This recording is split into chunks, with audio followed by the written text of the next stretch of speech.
antara Anies dengan misalnya Amin Rais lah ya. Amin Rais itu kan pada masa jaya-jayanya kan juga. Baik, kembali lagi bersama kami Serang TV di sini. Kali ini ada informasi menarik untuk kita simak bersama, yaitu tentang Bapak Anies Rashid Baswedan, di mana beliau ada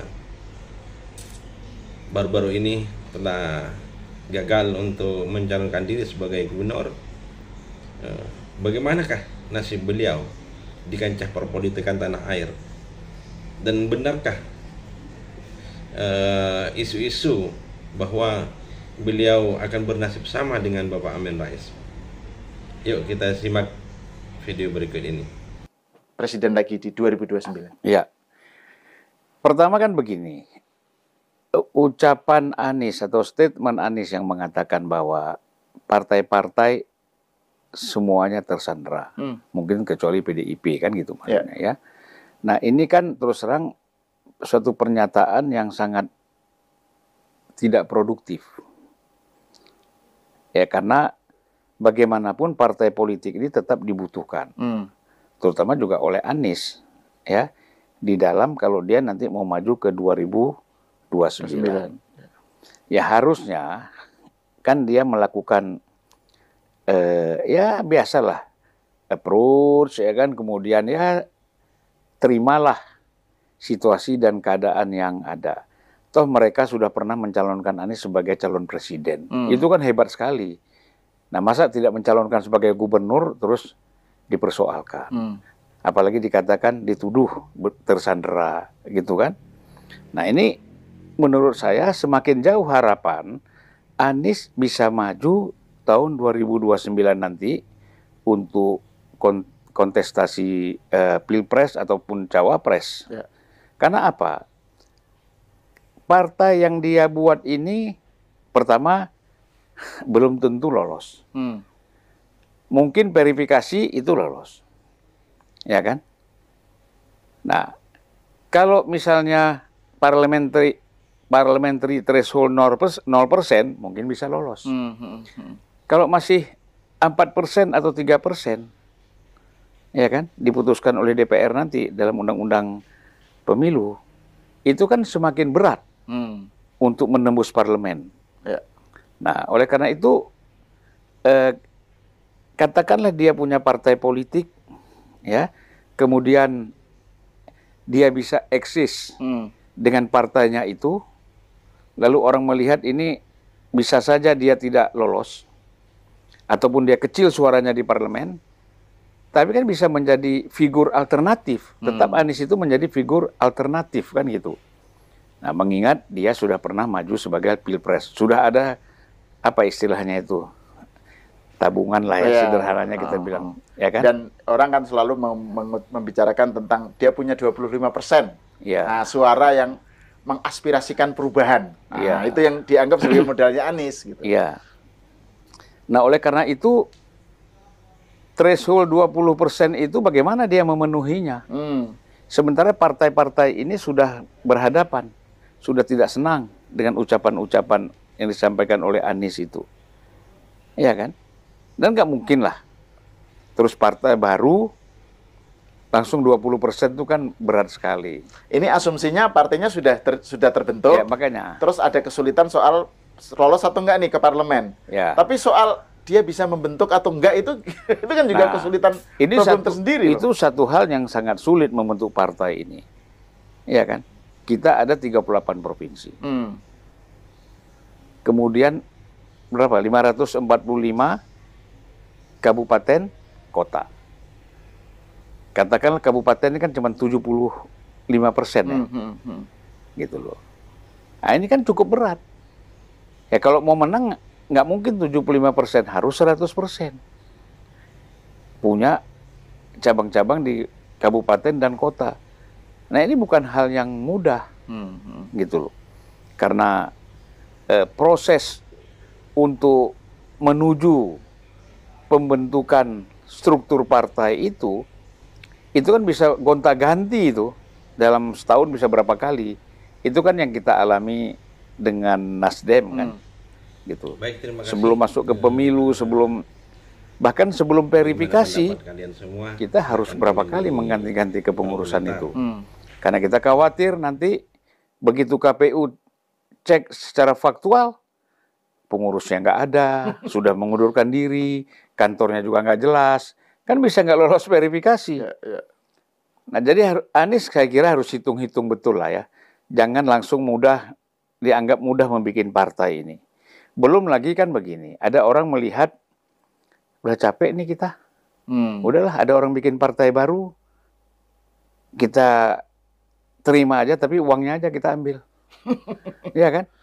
Kepengurusannya nggak usah lah.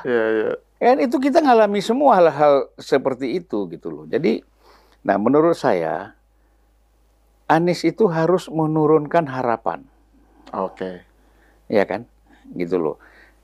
Kalau kenyataan kan sudah oke. Ini kenyataannya seperti ini. Yang perlu diturunkan itu harapan. Apa harapan dia mau jadi capres lagi tahun 2029. Nah, itu dia hapus dulu dari pikiran dia. Saya mau bikin partai. Karena kan hampir semua yang bikin partai ini awalnya tidak ada tujuannya untuk menjadi presiden. Gitu loh. Misalnya Bang Surya, ya sampai sekarang kan nggak ada tuh mau jadi presiden. Prabowo kan ya jadi wapres dulu kan, gitu, bersama dengan Bu Mega.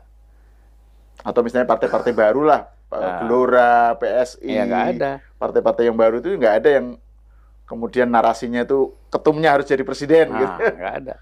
Nah, jadi menurut saya bahwa harapan Anies membuat partai dikaitkan dengan menuju 2029 untuk menjadi capres, ini jauh sekali. Capaian yang menurut saya sangat sulit dipenuhi. Nah, makanya dia harus cari alternatif lain. Gitu loh, Mas. Maksudnya alternatif lain selain bikin partai? Ya, selain bikin partai. Atau alternatif lain untuk harapannya? Jangan capres lah, tapi diturunkan lah gitu. Jadi alternatif lain itu menurut Bang Zulfan, harapannya yang beda, atau opsinya caranya yang harus lain. Ya, satu harapannya dia turunkan. Ya kan? Mungkin nanti ya cukup menjadi gubernur aja dulu lagi. Ya kan? Anies sekarang umurnya saya nggak tahu berapa. 55 gitu kan. Nah, 55 kan 2029 60. Nanti kan kalau terus setelah itu 2034 ya. Nah, mungkin bisa maju di situ. Jadi gubernur aja lagi. Bahkan menurut saya, jadi wali kota atau bupati pun untuk figur Anies itu nggak masalah. Karena dia sudah punya elektabilitas yang bagus. Tapi kalau misalnya untuk jadi gubernur atau wali kota kan, pilkadanya kan masih lama juga, Bang. 2029. Ya, 5 tahun lagi kan. Iya, mendingan harapannya tetap aja kan bagi dia. Saya cuma menghitung cara berpikirnya Anies, ya, membayangkan. Sama-sama nunggu 2029, kenapa menurunkan harapan? Kenapa nggak tetap aja dengan harapan jadi capres, tapi cari opsi-opsi yang lebih realistis? Kita bicara efeknya kepada psikologinya, kepada dirinya, gitu loh. Kalau kita bicara jadwalnya, betul.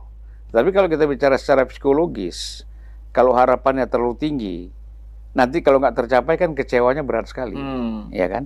Nah, supaya nggak berat, ya diturunkan. Pokoknya sekarang kita bikin partai aja deh. Kita berjuang, lolos dulu verifikasi. Kemudian setelah itu berjuang menang pemilu masuk parlemen. Iya kan? Gitu, memenuhi threshold misalnya.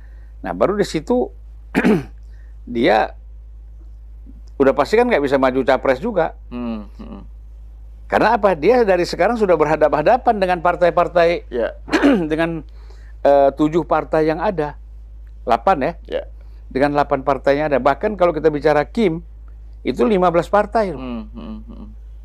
Dan 2029 kan Pak Prabowo masih punya peluang untuk, kan, untuk nyalonin lagi. Jadi makin berat lagi. Jadi kalau misalnya ini berhasil gitu kan, kepresidenannya kan itu menjadi berat banget buat Anies kalau memang dia pakai narasi perubahan. Ya, narasinya kan perubahan, Bang. Kan kalau dalam penjelasan dia itu kan, ya ini kan ada apa ya, arus perubahan yang perlu diwadahin gitu, perlu di-maintain, dirawat gitu. Makanya dia muncul ide bikin ormas atau bikin partai gitu.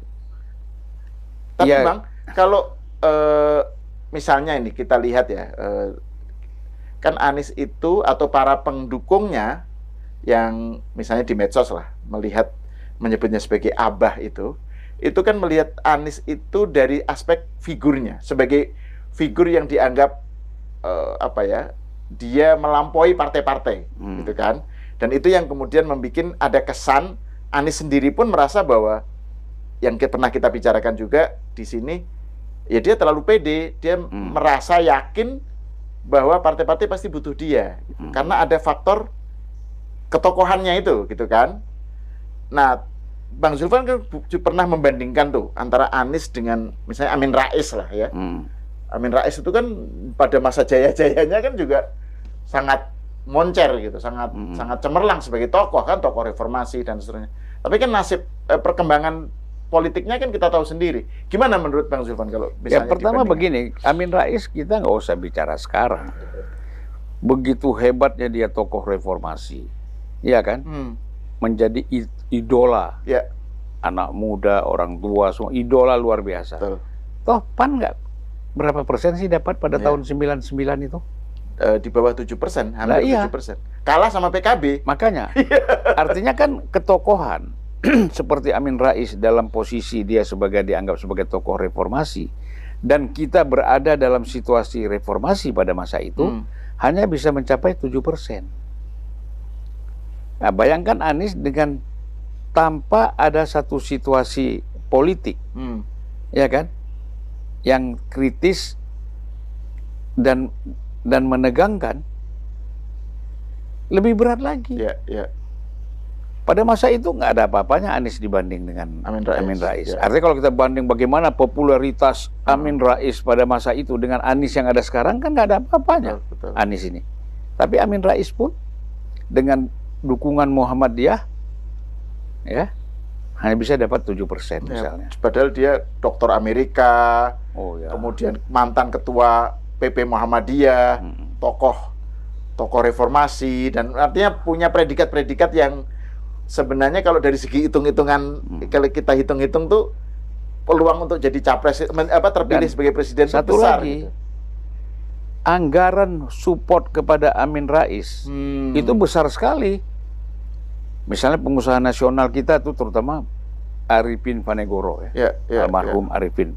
Itu besar sekali supportnya kan, dan belum lagi kawan-kawan yang lain. Gitu. Dan kalangan civil society gitu kan, itu kan semuanya waktu itu juga menaruh harapan ke Amin Rais, cuma mendukung Amin Rais. Itu gitu. Satu Mas, ketika maju sebagai presiden, calon presiden tahun 2004, kan nomor paling kecil, nomor berapa? Setelah SBY, Megawati, Wiranto, Hamzahas sama Agung, baru Amin Rais sama Siswono, nomor 5. Gitu loh. Padahal kan itu baru 5 tahun saja rentang waktunya dengan reformasi. Nah, jadi maksud saya begini, Anies ini tidak boleh dia merasa kita bilang ya, sur sendiri dengan yel-yel umbang-umbangan dari kelompoknya dia. Gitu loh.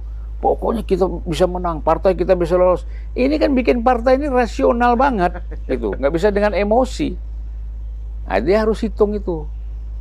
Katanya kan pergi umroh nih sekarang. Mudah-mudahan di umroh ini kontemplasi, ya kan, kontemplasi, mendekatkan diri kepada Allah Subhanahu Wa Taala, kemudian mempelajarilah semua mana yang terbaik. Kita kan begini, apapun tentu kita harapkan Anies ini menjadi sukses, ya kan, gitu. Tapi kan tidak bisa dipaksakan, gitu. Apalagi mau jadi presiden. Saya kira melawan Prabowo kalau dia masih maju lagi incumbent, siapapun berat lah. Di Indonesia ini selalu melawan incumbent itu berat kalau tidak ada situasi politik yang memang mengganggu.